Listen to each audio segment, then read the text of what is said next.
Hey everyone, so I decided I'm going to move this recording to a more weekly format to kick off Mondays with a little bit of astrology for the week.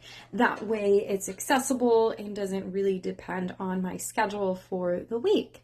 So with that being said, something notable from last week that transitioned on Saturday is that Venus, our planet of connection, of values, of our self-worth, has transitioned into retrograde in the sign of Aries. Aries is about ourself, our physical bodies, our independence, our self-confidence, and Venus also being in the space of representing our connections as well.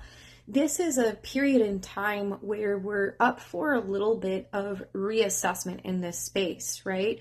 What makes me passionate? What makes me light up? What makes me feel self-confident in my space? What type of connections am I keeping that's helping me move forth towards my authentic purpose in life? And is what I'm doing right now even what I'm passionate about? Am I connected to it? Am I in harmony with this? Am I making choices that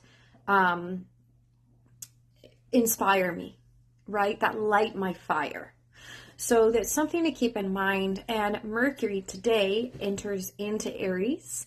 So joining Venus in that Aries space. Mercury is our communication. It's how we learn.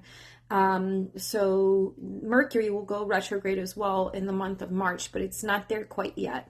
So being in the sign of Aries, it could be reactive communication. It might be passionate communication.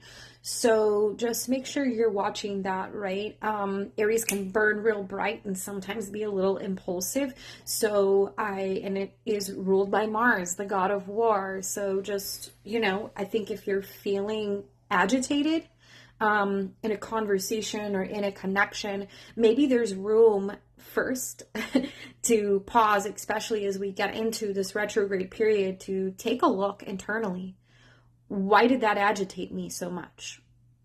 What upset me there? Right? And this all ties back into our roots and our boundaries, right? Agitation shows us we have an unmet need. And then we have to step back as responsible beings to say, well, is my unmet need my own internal nonsense that I haven't sifted through and unpacked yet? Or is my unmet need a healthy boundary for how I should be connecting and interacting with either my environment or the people around me? Right? So there's always a space of reassessment to move from reactive to responsive. And that's where we're trying to get to, but it doesn't always work out that way, right? The moon as well is in Taurus, so that's going to be today, tomorrow, and a little bit on Wednesday into the middle of the night. So the moon is representative of our emotional body. It's our unconscious things that are sitting in hidden little nooks and crannies. So being in the sign of Taurus, Monday is going to square off today with Pluto in Aquarius. So Taurus can be a little stubborn and resistant to change. It likes consistency. So maybe there's something, right, that the collective energy is taking and like pushing forward. And notice, where do I sit emotionally on the scale? Am I ready to move forward? If I'm not, what is the resistance that's coming up, right? Where is that coming from? Is it serving me? Or is it pre-programmed patterning, right? Which is so much of our day. Moving into Tuesday, the moon is going to be making some sweeter aspects with the sun in Pisces, Mars in Cancer, and Saturn in Pisces, as well as a conjunction with Uranus in Taurus. So when we look at those, right, it's making some really sweet aspects to the water signs. So this is a space, right, to step back into more compassion. So maybe if that resistance has come up, maybe you can offer yourself a compassionate way through that. Can I acknowledge what these emotions are? Can I be emotionally responsible not to bear down on myself and beat myself up about what might need to shift? Can I talk to myself sweetly and see if we can internally work through this space? Maybe it comes through things, even just relaxation, right? Pisces, Cancer, a good bath. Maybe this is a good conversation with a female friend that feels safe, feels like home, right? Is a safe space, right? It's looking into those sorts of things. It's also, right, Uranus and Taurus is going to be maybe these breakthroughs that might come through on Tuesday, where you're kind of talking the same language, whereas Pluto and Aquarius is a little more detached. That Uranus and Taurus is like, okay, I understand you want to move forward with some stability and maybe mitigate the amount of change that needs to happen. Here's the baby steps to this breakthrough, right? But knowing that it does need to move forward. On Wednesday, the moon is going to shift into Gemini. So the moon and Mercury are actually going to be working together here, right? Mercury and Aries. So there might be a lot coming into the logical mind about what may have been processed in the emotional space around change. Gemini is very curious. So this is a really nice energy to use to research information, look at information, maybe have good conversations with people in your community, because others' perspectives give us a nice space of self-reflection of, wow, maybe I didn't think of things that way, or I didn't really see that, or I admire that this person did that. I would have never thought of that. So leaning into that space of curiosity, and the moon in Gemini is actually going to be working with that Pluto in Aquarius for that collective maybe frequency, right, that we're looking to dance with now. And the moon in Gemini has the cognitive ability to do it because it's not resistant to the detachment in the Aquarian viewpoint. It's like, okay, well, I could see changing that, right, might help. Who is it going to help? How is it going to help? What does it look like to help, right? And so Gemini is working with it, kind of asking all of these questions. And the moon in Gemini is also working well with not just Mercury, but also with that Venus in Aries too. So it's a really nice time for curious conversation. Moving into Thursday, the moon is still in Gemini, but it is sitting conjunct with Jupiter on Thursday, which is, it allows for expansion, right? So maybe this is a good day for your learning, your research, maybe looking into things a little bit more, and to kind of what excites you to maybe learn and help with your processing, right? What are you processing? This is a space of expansion, right? That might bring in more of that mental work. And with that being said, try not, on the flip side, to get overwhelmed by the amount of information or mental chatter that might be coming in. Know when you might need to take a break and take a little bit of space to soften the mind, right? And we're going to be having a square on Thursday as well with the Sun in Pisces and Saturn in Pisces. So that Pisces energy wants us to slow down, ground down, meditate, slow the mind, lead through our connection to the divine and to the heart space, to have a little bit of faith. Whereas Gemini might be getting stuck in the details about, well, here's this, and here's how I can make this happen, or maybe I need to change this, right? It can be a little scattered and unfocused. So there might be a little tug of war between feeling like there's 1,000 things to do in a million different directions to go. See if you can temper that. Sit down. Maybe connect with prayer or meditation. Connect with yourself in a softer way to see if you can allow Spirit to maybe, or your internal guide, your internal voice to maybe help you decipher what messages that are coming through are actually worthwhile in your space and in your time. On Friday, March 7th, the moon's going to enter into Cancer, right? And Cancer, the moon in Cancer is going to square off with Mercury and Aries. So I would say, the moon in Cancer, right, and Mars in Cancer has been about reviewing our past experiences, our roots.